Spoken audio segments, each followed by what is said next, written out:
Welcome to Tripping Over the Ottoman. We are two superfans from different generations that deep dive into episodes of the one thing that unites us both. And that is the Dick Van Dyke Show. I'm David Van Deusen. And I'm Abby Ryder.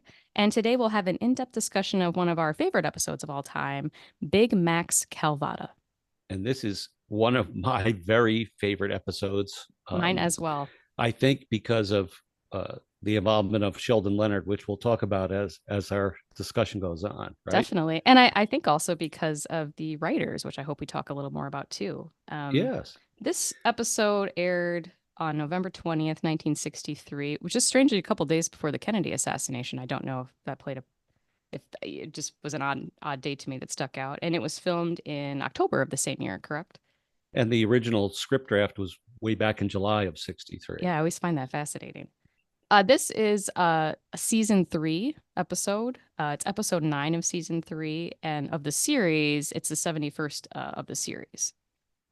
Written by our guys, Bill Persky and Sam Denoff, of course, who took over a lot of the writing chores to help Carl out. Directed by Jerry Paris, who, around the time of the Walnut episode, picked up the directing chores and then did pretty much, with a few exceptions along the way, most of the rest of the episodes of the show. Absolutely. And I think Persky and Denoff, the show was good the first 2 seasons. It's great.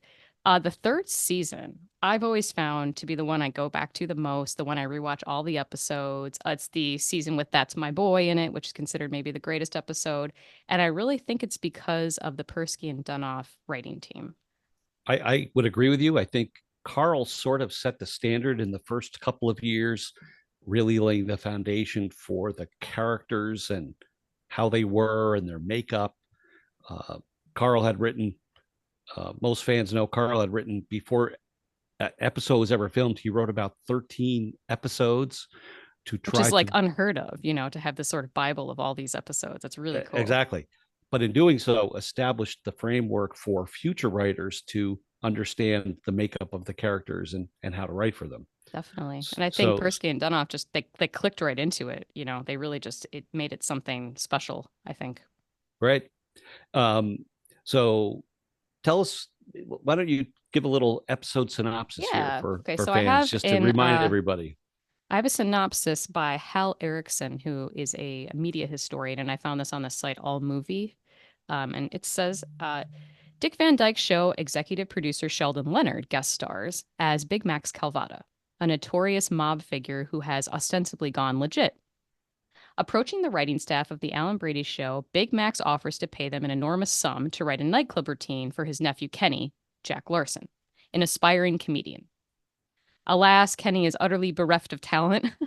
But when Rob, Dick Van Dyke, tries to tell this to Big Max, the mobster merely offers even more money for the monologue and also drops a few subtle hints that Rob better do what he's asked if he wants to stay healthy. Ultimately, Kenny makes his professional debut, the disastrous results of which lead to a surprising ending. So I thought that was kind of well written. It is. It's interesting that synopsis also, though, intimates things that we didn't really learn about. I was going to say the same thing because, did they really even, describe the amount of money they're going to get? I don't think so. I think it was just sort of alluded to. And money is I think at one point, money is no object, but I think that was the reference. Yeah. But then he says, Rob tries to tell this to Big Max. I don't know if he does try to tell him, Not until the end. Yeah. Yeah. So it's kind of strange how that was mixed up, but. So let's talk about the cast members for a minute. So we just talked about Sheldon Leonard. Again, the inside joke was they gave his character's name Big Max Calvada. Mm-hmm. We've discussed previously about Calvada being the production company of the Dick Van Dyke Show. Definitely. Sheldon was 56 years old at the time, which sort of is head shaking to me as I sit here in my mid 60s. Well, and all the things he had done up until that point, he's already so established by then. It's incredible. I just recently discovered or learned that Calvada, which we know was an amalgam of Carl, Danny Thomas, Dick Van Dyke, and Sheldon Leonard, what that word Calvada was actually derived by Ruth Engelhart, who was the lady at the William Morris Agency who handled all the affairs. Oh, that's And so she she cool. she was the one who came up with the I combination did of not those know letters that. That to is make the name. fascinating. That was something Huh. new for me to learn as well. Yeah. Sheldon was a series producer, actor, director, even screenwriter. Um, People may know him if they don't know him from this show. They certainly will know him as a mini bit part player of all things gangster, from there's a bartender in It's a Wonderful Life. I think a lot of people remember Nick? him from, yeah, Guys and Dolls. And he sort of, in particular, played this, well, he also partnered with Danny Thomas, produced a Danny Thomas show, Andy Griffith show, right? Gomer Pyle, all of those. And he's often credited with sort of using an episode of a series as sort of like a backdoor into like a spinoff or another series kind of thing. So I thought that was interesting. Yeah, I think Sheldon was pretty much credited with creating the concept of spinoff. Andy Griffith was the spinoff of Danny Thomas, and many others. Homer Pyle, came out of Andy Griffith. Um, so Sheldon was certainly a force in the television industry. He and Danny both, but Sheldon, um, with I don't know, maybe it was because we all pictured him as a gangster in the voice that he had. Sure. Well, and to say more about that, so he was pretty famous for playing what they call the smooth gangster. So, sort of it always reminds me of sort of Tarantino films where sometimes you see the mobsters sitting around and they're talking about really mundane things. You sort of see them as actual people and kind of makes them a little gentler, even though they're doing horrendous things. And I think he was very good at that idea of like incorporating, you'll see later the characters, he's quoting Shakespeare and he's his sister's niece or his nieces in college. There's all these sort of like allusions to the fact that he lives like this sort of like, well-spoken sort of, educated life. And I think that's very interesting. And I happened to find an article from 1952. Maybe you've heard of this, David. I'm not sure. From Gene Hansaker, and it was written in 1952. And it's called "The Film Gangster as a Hero to Some Fans." And in it, he talks about that actual people of that world of the gangster kind of, mafia world actually loved Sheldon Leonard's portrayal of them because he made them seem very, very articulate and, well up, in that way. So I was reading through the article and Sheldon Leonard has a few quotes in here that I'll like to share. He says, it says, Sheldon Leonard isn't a gangster, has never been one, and doesn't intend ever to be one. But judging from roundabout compliments he has received, he's sort of a hero to shady characters in real life. And then Sheldon says, I play him the way they figure themselves to be, omnipotent with a cold detachment. Thought that was great. Yeah. And then it says later on, it sort of talks about Sheldon Leonard being sort of a respectable guy. He's a father of two, member of the PTA, majored in speech in college.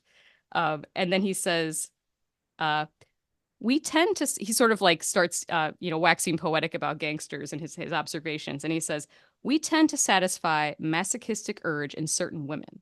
We're all merchants and I'll sell whatever is commercial. But I've skimmed the cream off the heavy type of thing. There's a more rewarding market, I believe, for the Bill Bendix type thing from now on, the likable mugs. There's a lot to unpack in that one. But and then later on, he says he's maybe tired of playing gangsters, which hopefully that was before. Hopefully he must have not got tired because he did this episode afterwards. But he says this fishy glacial exterior isn't acting. You just sit there and let your complexion and eyeballs sell the character. So it was such a strange little article that was made. But Well, Sheldon was a graduate of Syracuse University, actually, and loved his alma mater. Went back many times during the years to lecture there and revisit the campus. that's And great. you mentioned, earlier that he was actor, producer, director, writer. I asked Sheldon during one time when I had an opportunity to chat with him, which did you like the best? And his answer was, whatever you're doing at the time, right? That's perfect. Because That's perfect. his thoughts were, you're working, right? Yeah. You got a job and you're involved in the business. So whatever it is that they hired you to do Yeah. is the one that you like And the best. be grateful for it. And Right. yeah, everything. Right. Well, and I will also mention if anyone is a fan of other sitcoms, if anyone knows The Big Bang Theory, there are the main two characters, Sheldon and Leonard, are actually named after Sheldon Leonard because Chuck Lorre, the creator of the show, was a fan of his work. So I find that kind of cool as well. Yes, a nice tip of the hat to Sheldon for sure. Yeah. If anyone wants to know more about Sheldon, there is he wrote a book called "And the Show Goes On," which I think is really cool. So it's a really good read. Fascinating. Yeah, you can probably find that still on Amazon or at your library Yeah, for I bet sure. so. So other cast members, and we'll talk a little bit more about some of them, but just to give the list, we had Jack Larson as Kenny Dexter, and we'll just say he's not the actor who played Jimmy Olsen on Superman, although we can explain the confusion that happened for poor Jack about that. One of my favorite characters, Art Botanides as Bernard. So good. The kid breaks me up Botanides, I guess we should call him. Art appeared in other Dick Van Dyke Show episodes as well. Divorce in season 2. All the inmate episodes where they go to jail. Mrs. Petrie, husband's in jail, season 3, and in season 4, the Alan Brady Show goes to jail. Art Botanides was a very good friend of Jerry Paris, actually, and worked with him a lot. Correct. He did. Then we had Sue Casey as Clarice Calvada, Max's wife in the nightclub. And we had yet another appearance by Tiny Brower as Mr. Parker, the nightclub manager. And it's always good to see our friend Johnny Silver, who in this episode was a waiter. Yeah. And then Frank Adamo was there. Am I saying his last name right? Adamo? Yeah. Frank Adamo. You also see him in that scene at the end too. He is. Frank makes one of his many appearances. Yes. So as we begin the episode, we have the scene in the office, and Rob and Buddy and Sally are all working on a script for the week, and the phone rings and they say, "Oh, Mr. Calvada is waiting for you," right? And Rob's like, I don't know who that is. Do you know who this? No, I don't. Then make them wait, right? And then through the course of their discussion, suddenly they come to the realization that there was this guy who was brought up on hearings, and I love Rob says, why is he waiting? Because I told him to. Because I told him. Right. Well, and in the original script that we had looked at, there's actually it starts with the scene where we actually meet Max first, correct? Like he's invited into the office by, I don't know, Marge or somebody, and he's waiting for them. And I'm thinking, like, that's so less strong than the way that he does actually enter, and the way that they're talking about him beforehand, sort of building up this sort of like person and who he is before we even see him. I think that's so much stronger. Well, and then his arrival is Rob finally says, we better let him in. And they open the door, call him in, and there he's standing, just looking at him with this glare on his face. And right? I think I always notice there's an audible sort of gasp and whistling that happens from the audience when Rob opens the door and they're standing there, because the presence that Sheldon has, especially in that pinstripe suit, and he's standing, he's like a centimeter from the door where it was closed, and he's just, the presence that he has, I think people really reacted to it. It was very interesting. And I will tell you, as folks know, I published the Walnut Times for many years. Sheldon Leonard's interview was one of he was actually late to my phone interview because he got stopped speeding, got a speeding ticket through Beverly Hills, trying to get back in time for the interview. But even on the telephone, there was some sense of intimidation just by the way he spoke and the language that he used. It was. I believe that. Yeah. It was a great call. He was a very nice man. It's a great interview. I was just rereading it before this recording. There was still some, I still had some trepidation about, maybe the persona that everybody was used to, but very, very gracious and a great guy. That's so cool. So anyway, they come in and they sort of make the pitch, and you can see the uneasiness. Yes. I always find it hilarious when Rob and the gang have to interact with someone of like authority, whether it's Alan Brady or a policeman or a detective, anything like that. And in this case, a mafioso kind of guy. It brings out their characters in such a great way. You always have the three of them acting in very different ways, but very, very relative to who they are. So you always have Sally's, cutting up jokes, making jokes to sort of cut the tension. Rob is terrified, but has to kind of like pretend to be the leader, kind of stay, sturdy for everybody. And he's trying to do that, but all the time scared. And then Buddy, of course, just completely folds under and cowers and usually just throws Rob under the bus because he's so terrified. Yeah. And and they all know each other and how they're going to act and sort of like, take it in stride kind of thing. Like, so I think later in the episode, Buddy kind of throws Rob under the bus at the end, and Rob's sort of, well, he doesn't know. Like, he knows he's going to do that. So he kind of Yes. makes it up for him. But that it, in some ways, again, that's the development of the characters, right? Yes, We've become so 100%. accustomed to the way Buddy interacts and the way Rob is, and Sally's joking around and things. Absolutely. So, so it's interesting. I like how they have the sidebar conversations. They say they want to discuss it, and Rob sort of looks like, Right. well, you go outside the office, and like there's not a movement toward the door, and he's and not says, going. No, he's not going anywhere. And they sort of like get in a little circle of three and That's the talk best. about it. And Out as they're loud. discussing the issues of, well, we already have jobs and it's going to cost a lot of money, Calvada's just 4 feet Interjecting. behind him, Yeah. interjecting. Money is no object. I think right? that could be arranged. Right. Yeah. So, And I think my favorite gag is when, and See, it's I so think it's what I'm overused, gonna but say, it's but hilarious. go ahead. When Bernard reaches for the notebook and Sally goes, "This is it," and they This all is like they all fly to the floor. They do it in a lot of episodes, but it is the way that she commits to it. It's so Yeah. hilarious, and it's just all duck. I mean, so funny. So And funny. interestingly, that line not written in the script, at least not early iterations. Oh, really? I did No, not notice no. that. Oh God, it's So it said great. Bernard goes, reaches into his pocket, and they all sort of thought that he was going for a gun, right? Right. But the line, this is it, where they all bang hit the floor, was certainly maybe that evolved as the week of shooting went on. I'm sure. Oh, it's just hysterical.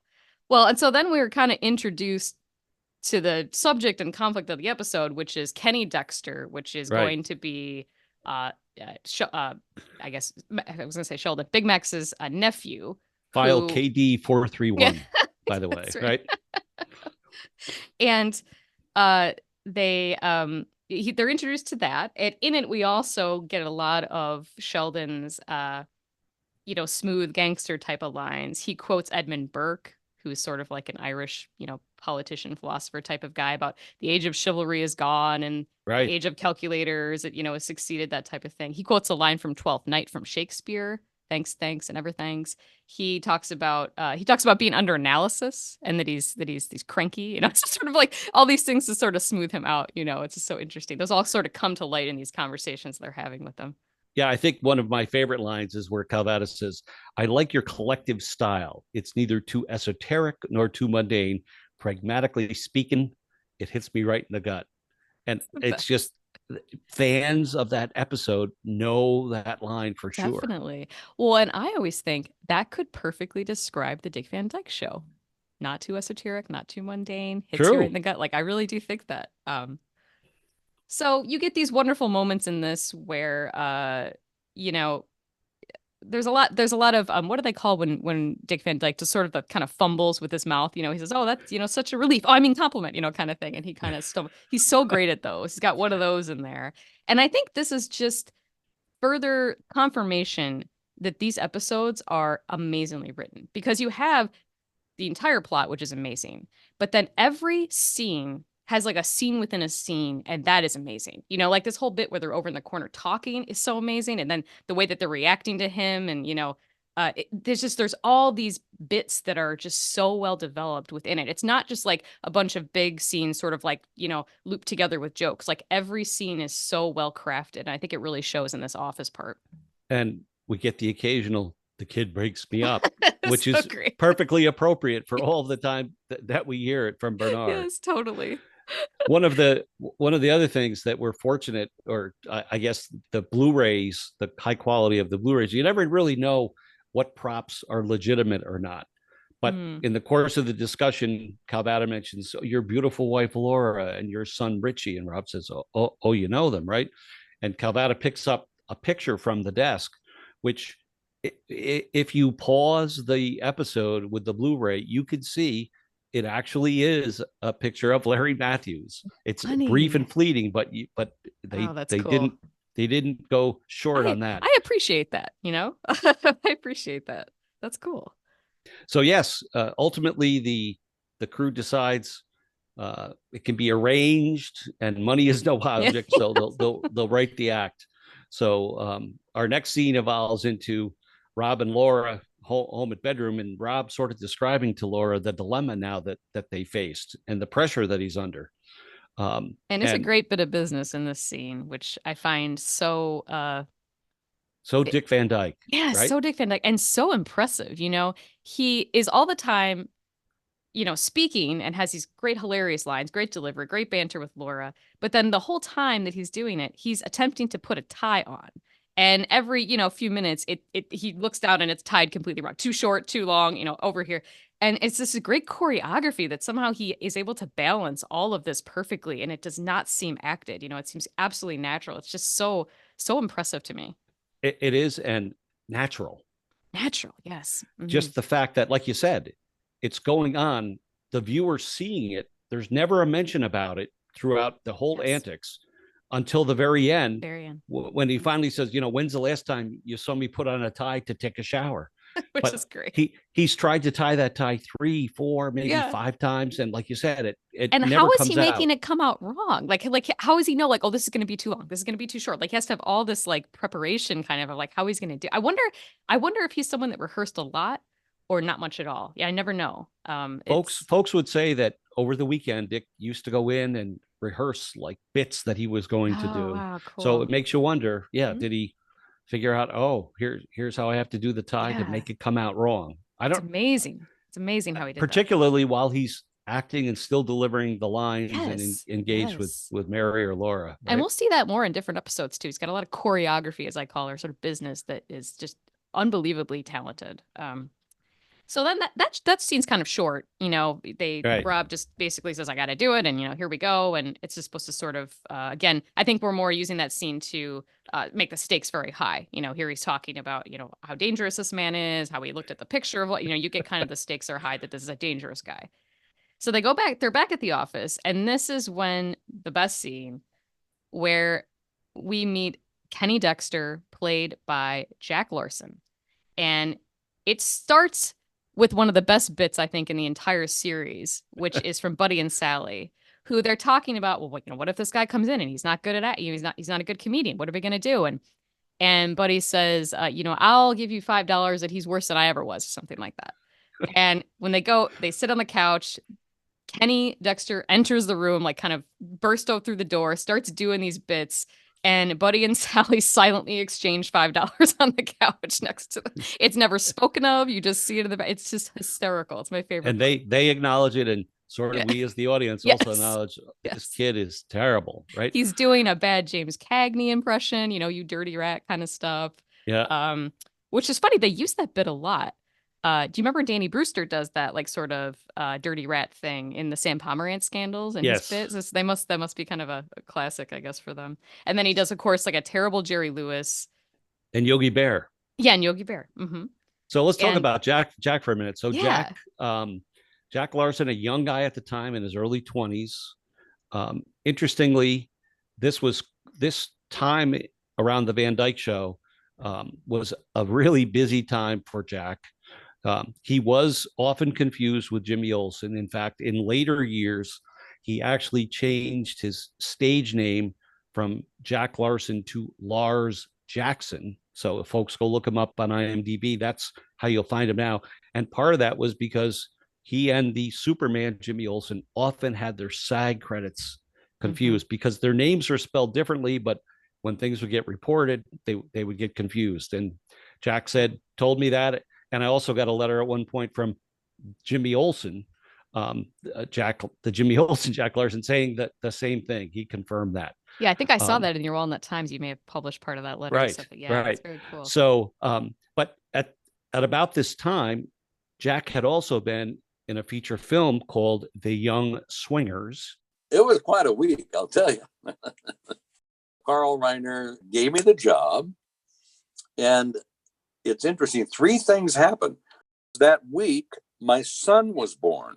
I've forgotten whether he was born a day before I started. I guess it was, because I brought everybody cigars. It's a boy.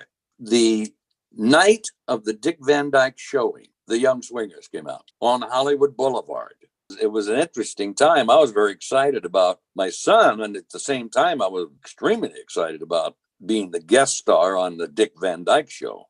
Jack's honestly one of my favorite parts of the show, just period. Like he's one of my favorite characters that he plays. I just think it's amazing. Jack still is active in the business today and did a very famous I think Geico commercial. He's done a few commercials. I remember once I was recalling that I saw him in an AMC commercial, and I texted you like, David, is this Jack Larson in this commercial? And you're like, yeah, it is. And I said, I think we're the only two people who would know this.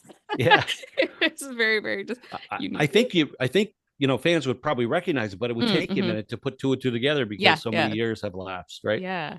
I will say I did, him well, but I met him at the 50th anniversary screening for like 5 minutes. He was the nicest guy ever. I'm sure you already know that. But very nice guy. Very nice guy. Took a picture with me, like just so grateful. It was really cool.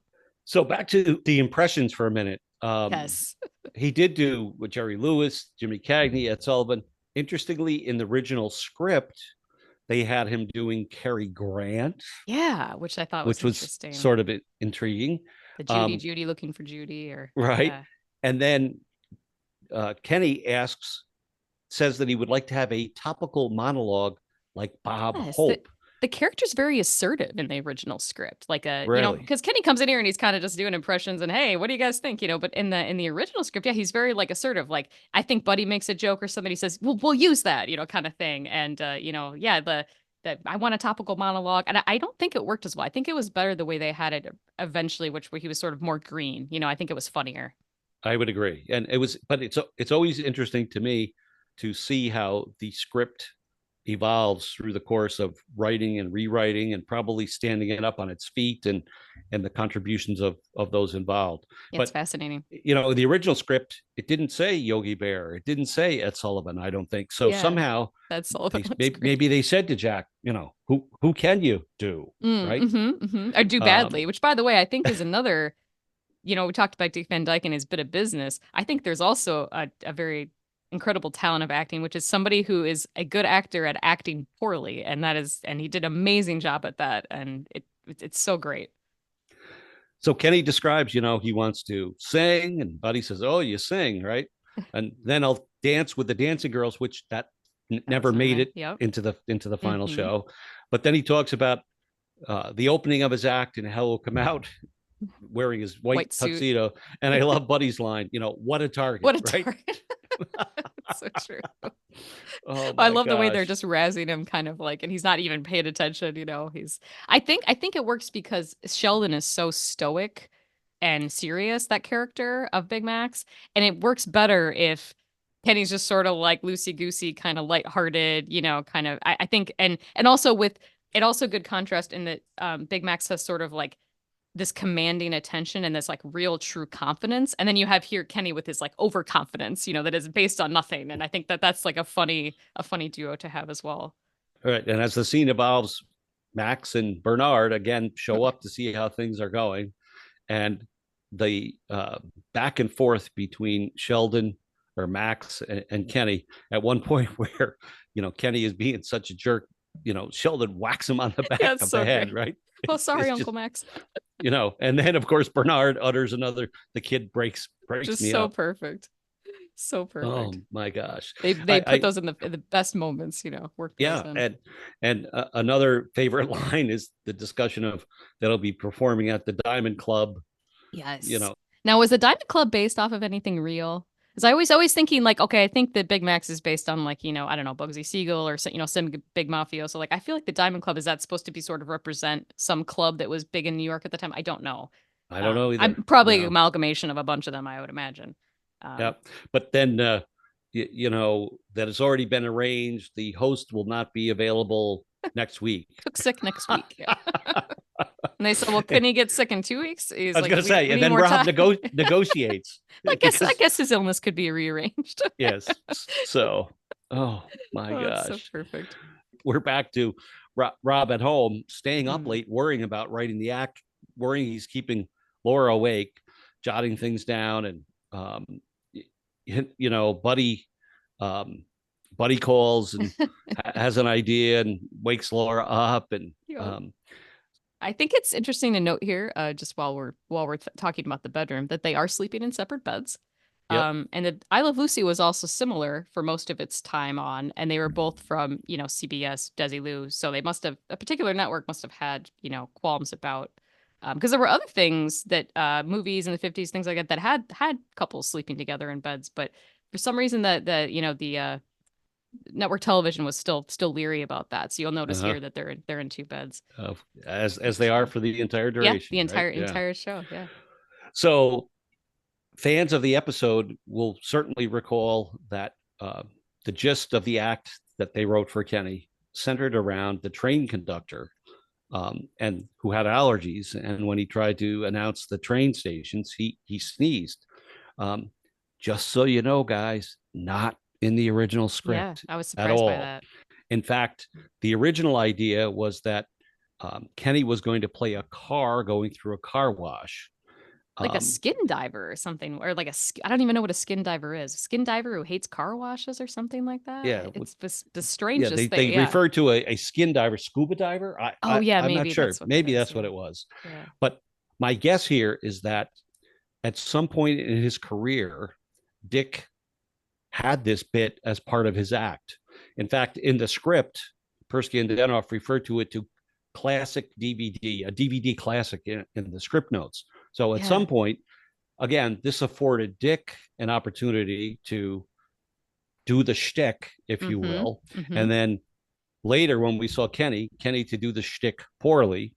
Yeah, because I think without that, if you have to see him do it well in order to get that Kenny is awful at it. I think that was brilliant to show that. But yeah, in the script it says Rob crosses to area in front of bed and performs bit ... a DVD classic. I thought that was so cool. They don't even need to tell him what he's gonna do because he knows what he's gonna do, Yeah, right. So Persky and Denoff say Dick does this, which Bill Persky said that's what they did often, right? It's amazing. They knew Dick could do something and they just would say Dick does this and let him go.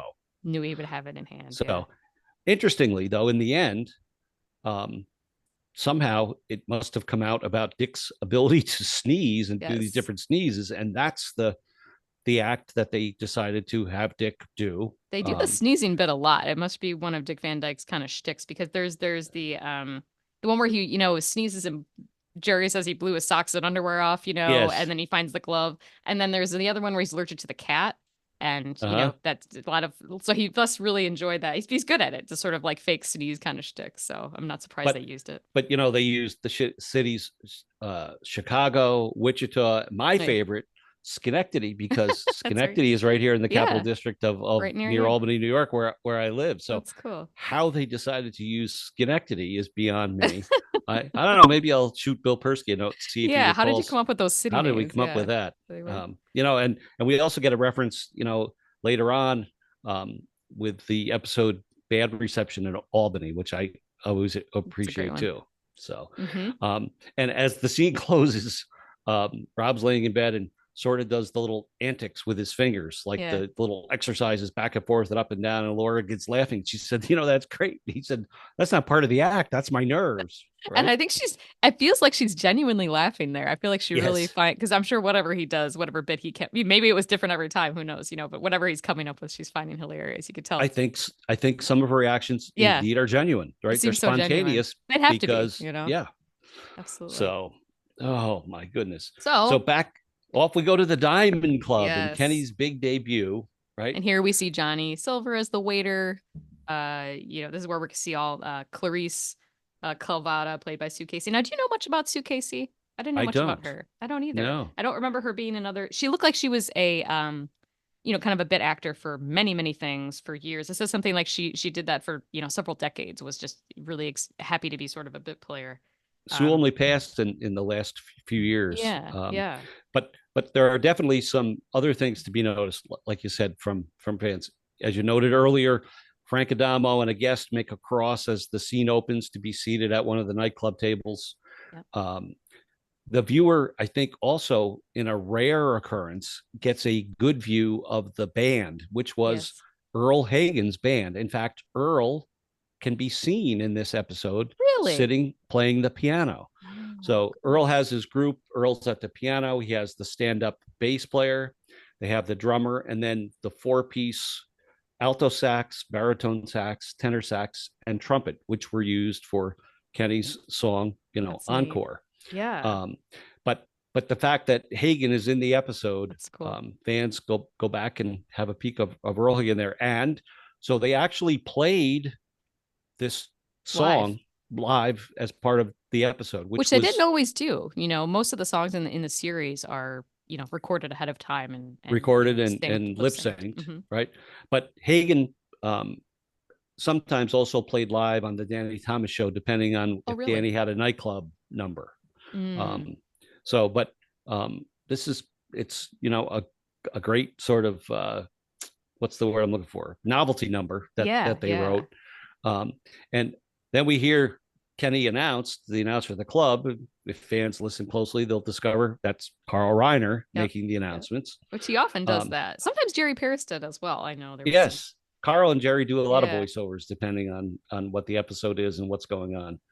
So we get them all seated there at this big table in the front, you know, Rob, Buddy, Sally, Laura, Sheldon and his wife, Big Max and his wife, and little throwaway line, but when Mrs. Calvada orders a black rhinoceros, you know, I don't know what that is. I've looked it up. It doesn't exist, but I'm like, it's the perfect drink title for her. You know? So great. Everybody, Sheldon wants or Max wants to order drinks, and everybody thinks that's a great idea because that gives some foreshadowing to everybody knows what's coming, right? Yes, yeah. Nothing good. Yes. And then out comes Kenny singing terribly and horribly off key, right? A target in that white suit for sure. Yes. Sheldon, Max, you know, they take a close up of him and he sort of takes his hand and whacks the side of his head like, is that out of tune or what's the matter here, right? And I think it's fabulous as he finishes holding the long off-key note and it ends. The only people that clap are Rob, and Buddy, and Sally. Everyone else is just kind of like tilting their head, like, whoa. Well, Laura too might have felt inclined that she had. Yeah.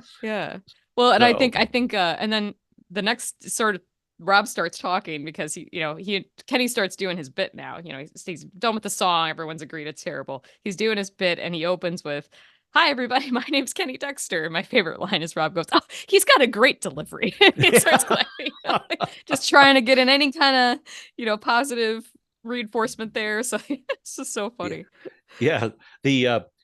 Interestingly, I've had folks contact me because they're interested in wanting to know what the words to the song are because it's not clearly discernible. Yeah. Unless you know what they are, then they make sense. So he comes out and says, "I will bring you some laughter. It's your applause that I'm after." And here's the line that's hard. I don't know is the next one. Yeah, it's hard to make out. "I'll sing and I'll clown. Chase away every frown until I hear you say encore." I thought it was singing out loud or something like that instead of clown. Oh, interesting. Instead of clown. I did not know that. Again, how do you know that, David? The script has the words that he sang. Very, very cool. Yes. So now we move on to that gist of his act and his great delivery of those sneezes, which we've seen in the previous scene where we saw Rob doing it so great and Laura reacting to it, and then now we get to see his just butchering of this act. And they kind of have to help him along with the joke. He said, "This is a train announcer," and then he forgets the part about it being, that he has an allergy. So Rob's in the front, achoo, Sally there, achoo, try to sneeze, sort of, "Oh yeah, that's right. He has an allergy." And again, Jack delivers the role marvelously, I think. So, it goes very poorly, and we see a little time lapse as he finishes, and we fade back into the transition of the end of his act. And there's nobody in the club anymore. I was going to say the place has emptied out. They are gone. And Max, says to his wife, "What do we think?" And, "He stinks." Best line. Stinks. The way she delivered so wryly and dryly. And then I think Big Max has sort of a Macbeth quote, doesn't he? Like, "'Twas better to be done, better be done quickly." Or something. If it were done when it is done, then we're done quickly. So again, somewhat indicative of Sheldon's persona and dominance in the room to be able to quote these folks and deliver in such a way. Classic stuff. So then that scene ends, and Max says, I'm going to talk to these people, going to have a little final meeting kind of thing. And so, Laura goes home, and then they, which is Tiny Brewer is where we meet Tiny Brewer, which has one of the funniest lines in the episode where presumably he's the owner of the Diamond Club, I guess, and in his office, and Max and Buddy and Sally and Rob, they walk into the office to have their meeting, and he says, hey, can we use your office for a minute? And he says, sure, Max, sure. Nice meeting you folks. And he just heads right out the door. Doesn't even see it. And they're all looking at him like, oh, he didn't meet us. What are they talking about? But clearly he has had encounters with Max previously. Get out.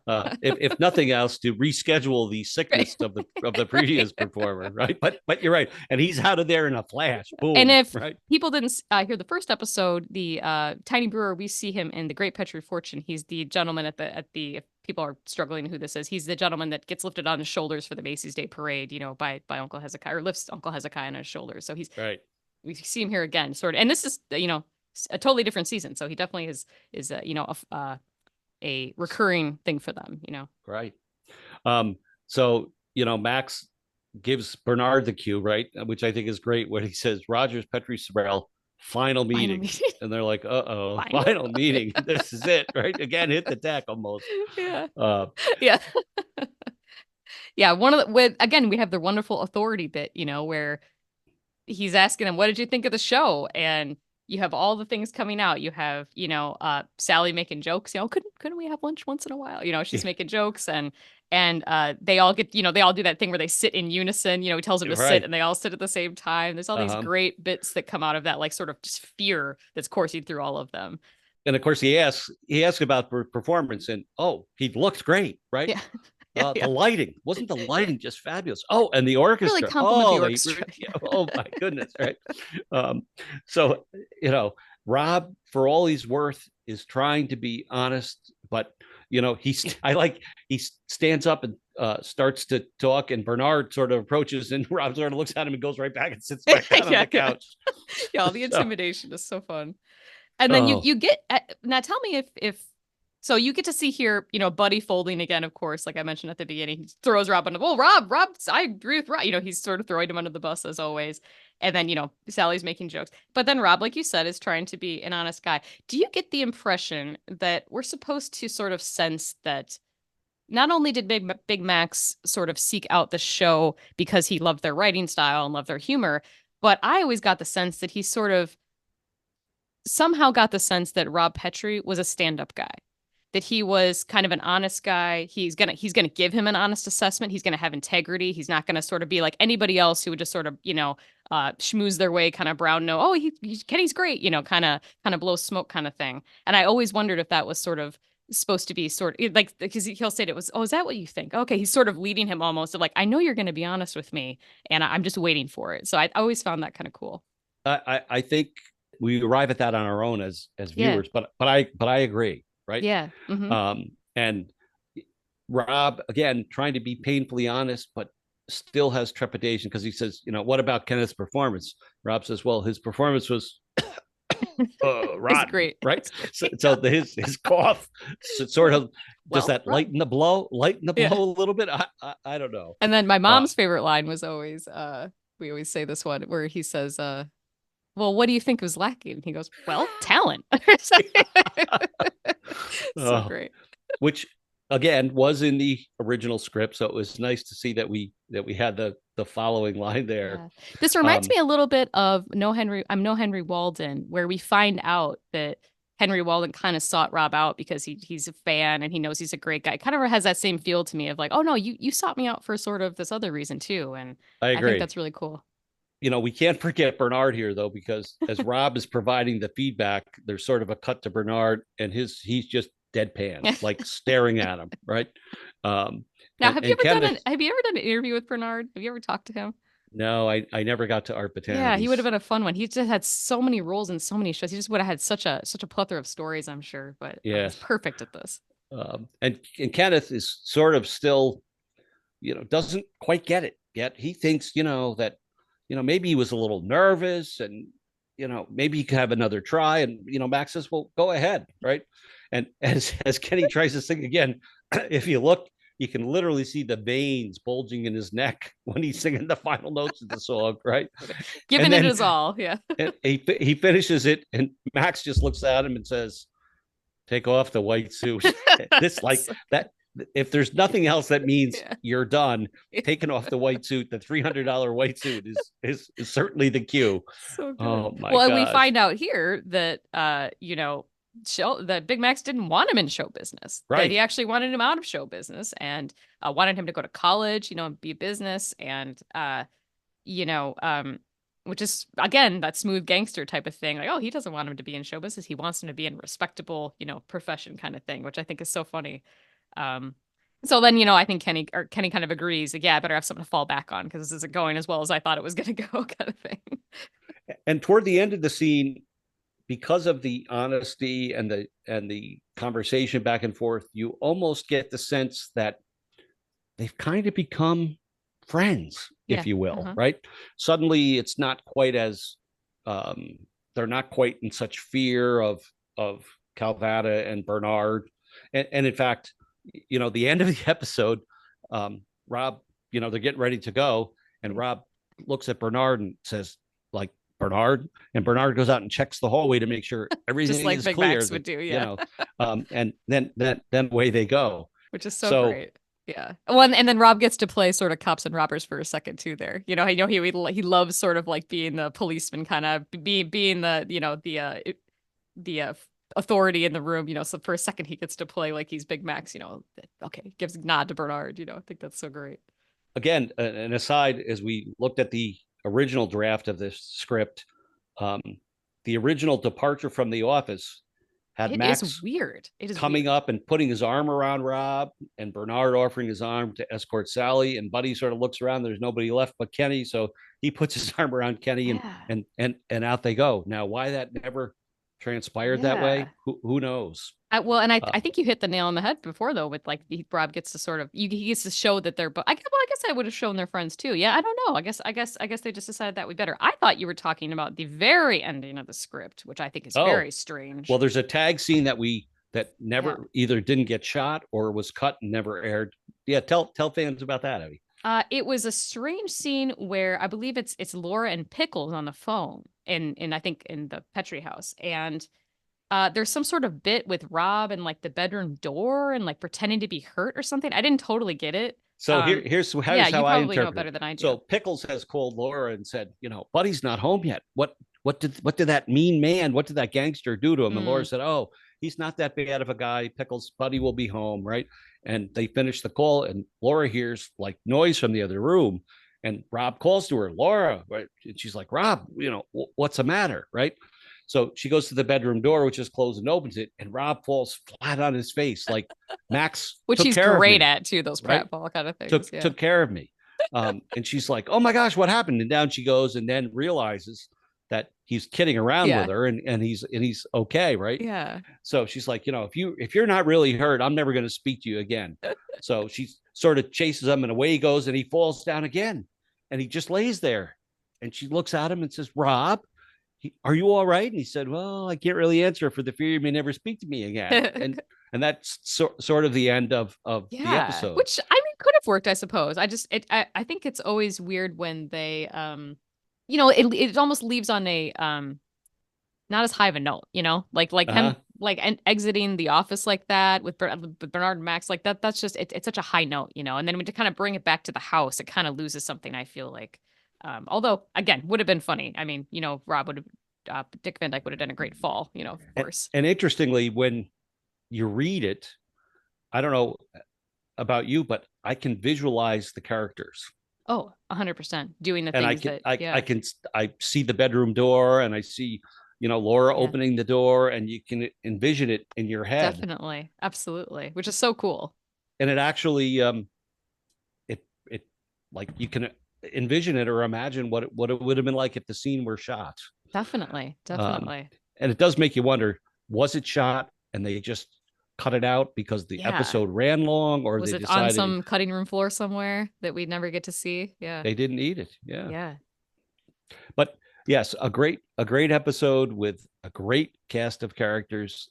As you noted earlier, some great scenes. Every scene is unique Every and has its scene, defining moments. yes, is so well crafted. I find just a wonderful example of the Persky and Denoff writing team, and of Jerry Paris's direction of that writing team, I think, as well. That's a wrap for our discussion today about Big Max Calvada. Let us know what you think in the comments below. I'm David. I'm Abby. Thanks for tripping over the Ottoman with us, and we'll see you next time.